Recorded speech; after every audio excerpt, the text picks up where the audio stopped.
चल हो जा शुरू। केसरिया से मन जोगी हुआ रे, दिल झूमे देखो मतवारा हुआ रे, दिल झूमे देखो मतवारा हुआ रे। हर पल मनाओ केसरी त्योहार। विमल, बोलो जुबान केसरी। सीमा पार के हैं। और आज आप देखते होंगे पटाखा भी जोर से फट जाए ना तो पाकिस्तान पहले सफाई देता, कहता साहब मेरा हाथ नहीं है।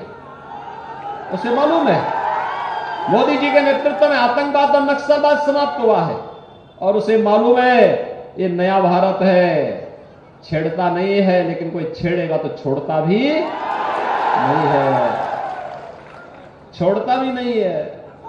एयर स्ट्राइक और सर्जिकल स्ट्राइक करके पाकिस्तान के अंदर घुस करके जहां कहीं छुपे होंगे और उसको छुपाने वाले आकाओं को भी वहीं नष्ट करके भारत की सुरक्षा और अपने नागरिकों को सुरक्षा आज का भारत दे रहा है।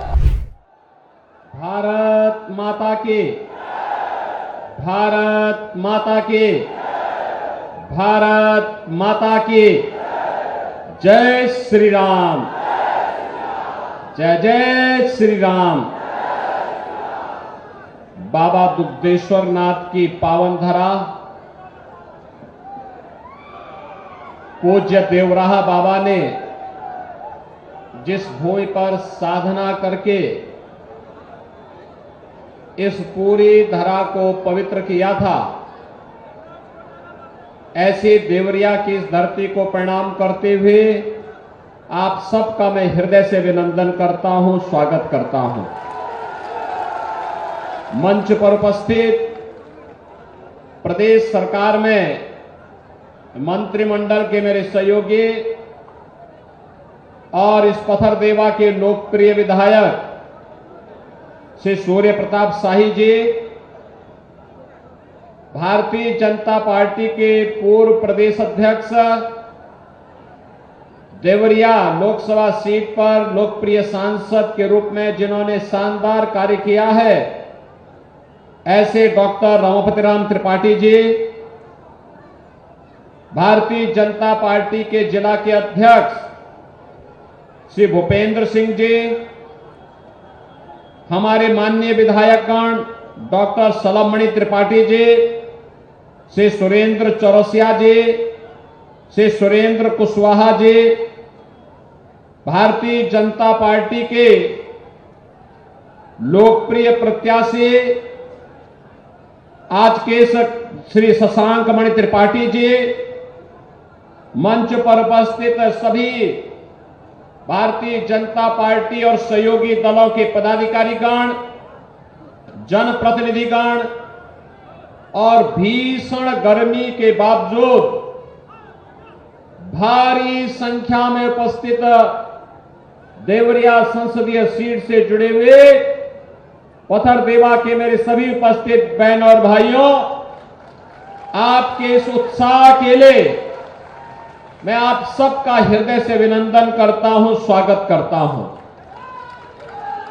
बहनों और भाइयों, आजादी के अमृत काल का यह पहला चुनाव है और अयोध्या में रामलला के विराजमान होने के बाद भी पहला चुनाव है। आप में से कितने लोगों ने अयोध्या में रामलला का दर्शन किया है? बाकी जितने लोग बचे होंगे, मैं शाही जी से कहूंगा, ये अयोध्या के प्रभारी मंत्री भी हैं, महीने में 3 दिन वहीं बैठे रहते हैं, एक बार पूरी पथरदेवा और देवरिया को ले जाकर के अयोध्या में रामलला का दर्शन करवा करके भंडारा भी छकवा देना। सहमत है ना सब लोग? देखो, अयोध्या में रामलला को विराजमान करने का काम मोदी जी के नेतृत्व में हुआ है। बहनों और भाइयों, कांग्रेस और समाजवादी पार्टी तो कहती थी राम हुए ही नहीं, और समाजवादी पार्टी ने तो अयोध्या में राम भक्तों पर गोलियां चलाई थी। अभी कांग्रेस के एक बुद्धिदाता कहते हैं कि भारत के अंदर राम मंदिर का निर्माण नहीं होना चाहिए था, और समाजवादी पार्टी के एक नेता कहते हैं कि राम मंदिर बेकार बना है।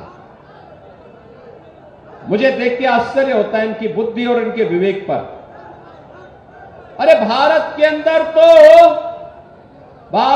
अंदर राम के बगैर कोई काम नहीं, और जो राम का नहीं वो हमारे जो राम का ही नहीं वो हमारे किसी काम का होगा क्या? अरे यहां तो जन्म से लेकर के जीवन की अंतिम यात्रा तक राम ही हमारे साथ होते हैं, और फिर भी कहते हैं राम मंदिर बेकार बना है। क्या आप इसको स्वीकार करेंगे क्या इसको स्वीकार करेंगे क्या?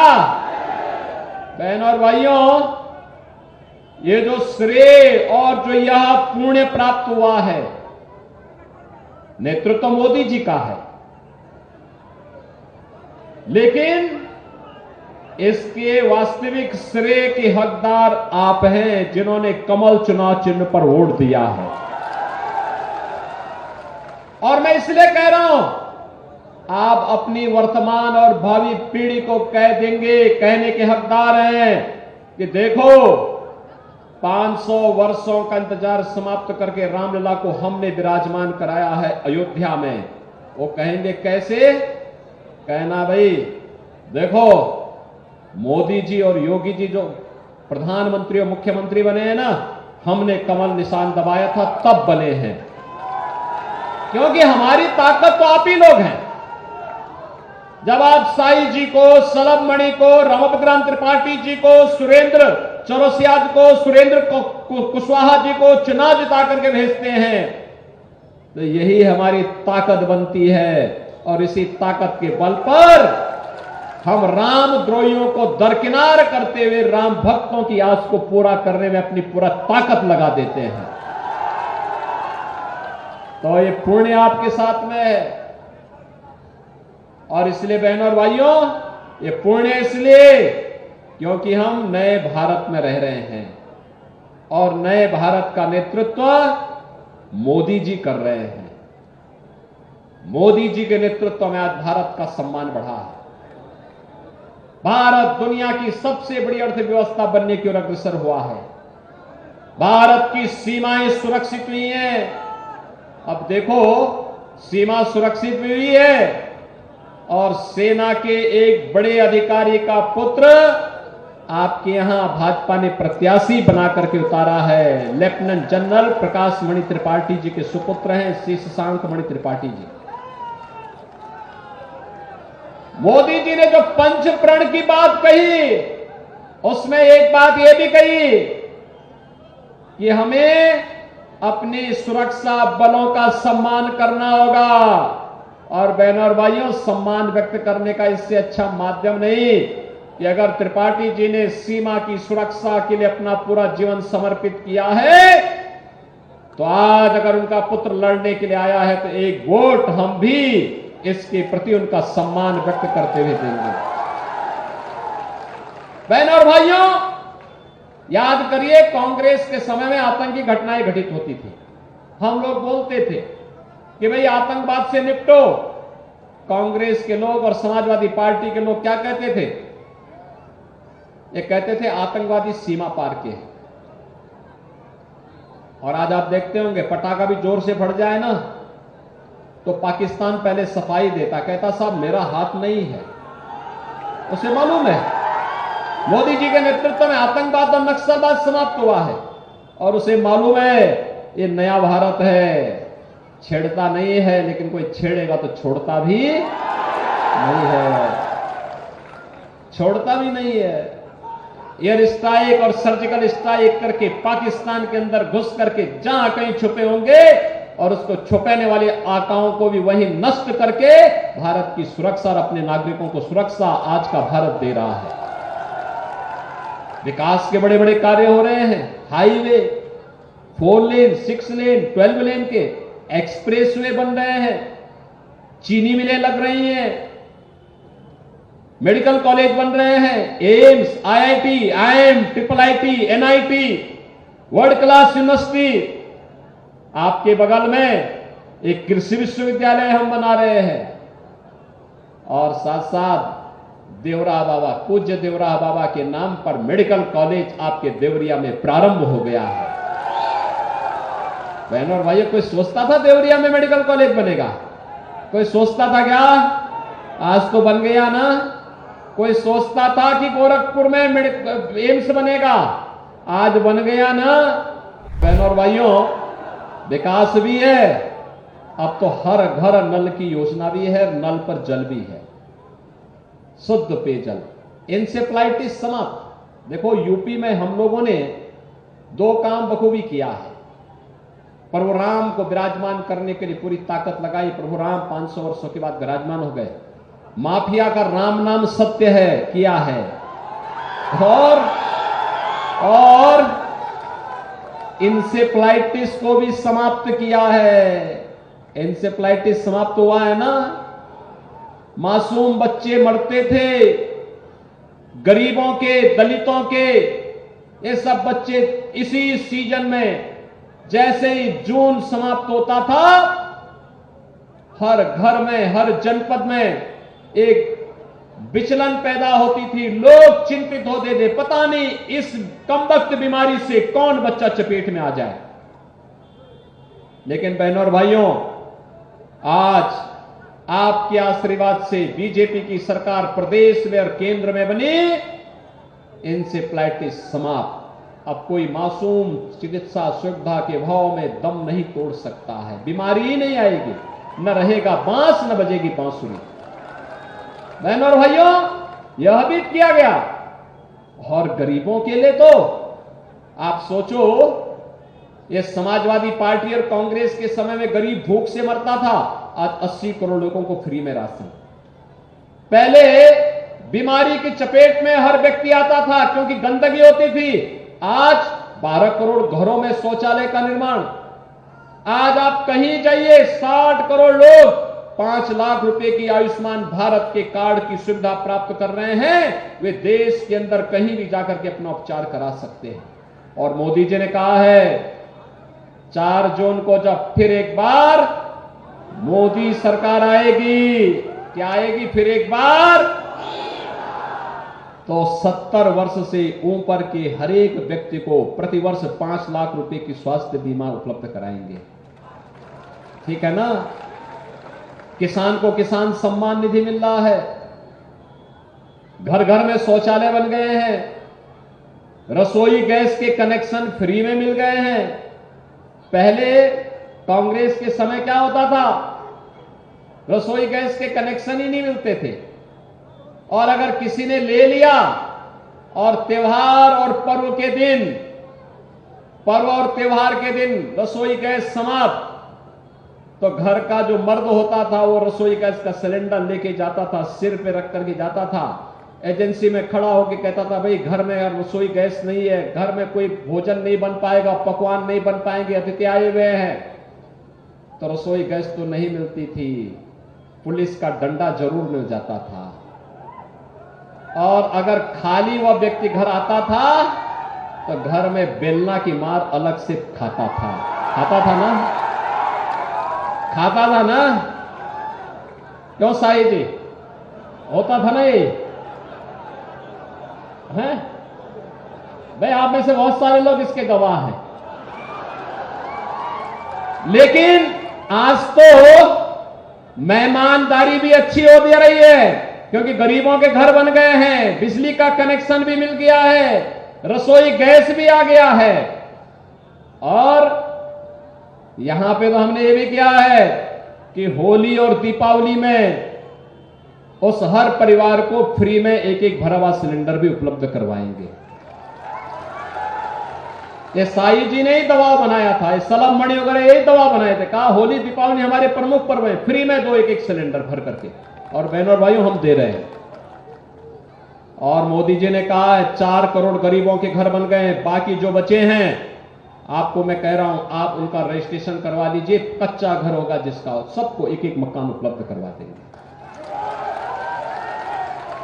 बहनों और भाइयों, सुरक्षा भी, सम्मान भी, विकास भी, गरीब कल्याण भी, विरासत भी और विकास भी, आस्था का भी सम्मान है।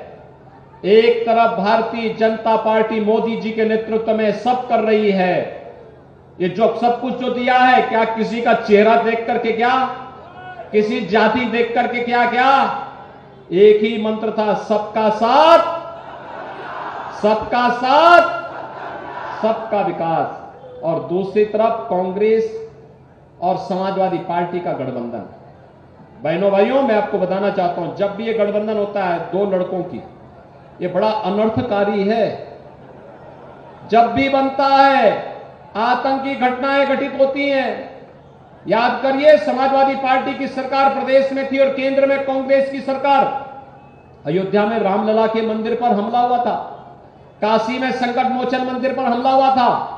अखिलेश यादव ने मुख्यमंत्री बनने के बाद सबसे पहला काम क्या था? आतंकवादियों के मुकदमों को वापस लेने की कार्रवाई को हस्ताक्षर किए थे, वो तो न्यायालय ने रोक दिया था। बहनों और भाइयों, दूसरा, ये जब भी हुआ ये तो खारिज हो चुके हैं पहले, 14 में, 17 में, 19 में, 22 में। ब्रांड नया बनाया है लेकिन माल पुराना ही है, इनका भी कुछ भी नया नहीं है। नए नाम से आ गए हैं। जनता जिसको खारिज कर चुकी है, केवल बाहर का लेपन लगा करके फिर से ये लोग आकर के जनता को गुमराह करेंगे। क्या कह रहे हैं? झूठ क्या बोलेंगे? कहेंगे कि आरक्षण बीजेपी समाप्त कर देगी। अरे मोदी जी 10 वर्ष से प्रधानमंत्री है। मोदी जी ने बाबा साहब भीमराव अंबेडकर का सम्मान किया। बाबा साहब भीमराव अंबेडकर के पंच तीर्थों का निर्माण मोदी जी के समय में हुआ है। बीजेपी की सरकार थी तब बाबा साहब भीमराव अंबेडकर को बीजेपी के समर्थन से भारत रत्न मिला। और भारतीय जनता पार्टी और मोदी जी ने प्रतिबद्धता व्यक्त की है कि बीजेपी के रहते हुए कोई अनुसूचित जाति, जनजाति और पिछड़ी जाति का आरक्षण समाप्त नहीं कर सकता है, कोई नहीं कर सकता है। लेकिन कांग्रेस के कारनामे और समाजवादी पार्टी के कारनामा जानना चाहेंगे? परसों ही कोलकाता हाईकोर्ट ने इंडी गठबंधन के एक प्रमुख घटक तृणमूल कांग्रेस के द्वारा वहां पर पिछड़ी जाति को मिलने वाले आरक्षण से मुसलमानों के 118 जातियों को बांट दिया गया। कोर्ट ने उसको रोक लगाई है। कोर्ट ने कहा कि नहीं, धर्म के आधार पर आरक्षण नहीं हो सकता। बहनों और भाइयों, कांग्रेस की कर्नाटक सरकार ने ओबीसी का आरक्षण मुसलमानों को दे दिया। कांग्रेस की जब आंध्र प्रदेश में सरकार थी, उन्होंने वहां ओबीसी को मिलने वाला आरक्षण वह भी मुसलमानों को बांटा। और यही नहीं, अब कांग्रेस यही कर रही है। उसने कहा है, और जब यूपीए की सरकार थी तब भी उसने करने का प्रयास किया था। पहले जस्टिस रंगनाथ के नेतृत्व में कमेटी बना करके उसने ओबीसी को मिलने वाला आरक्षण मुसलमानों को देने का प्रयास किया। बीजेपी ने विरोध किया। हम लोग संसद में थे, खूब विरोध किए, नहीं सफल हो पाए। तो उसके बाद उन्होंने जस्टिस राजेंद्र सच्चर की अध्यक्षता में कमेटी गठित की और क्या किया कि मुसलमानों को अनुसूचित जाति में शामिल करवा करके अनुसूचित जाति को मिलने वाले आरक्षण को ही बंदरबांट करने का प्रयास किया था। हमने तब भी विरोध किया था। हमने कहा था कि अनुसूचित जाति, जनजाति और पिछड़ी जाति को मिलने वाले आरक्षण में कोई कटौती नहीं होनी चाहिए, यह अधिकार उनको मिलना ही चाहिए।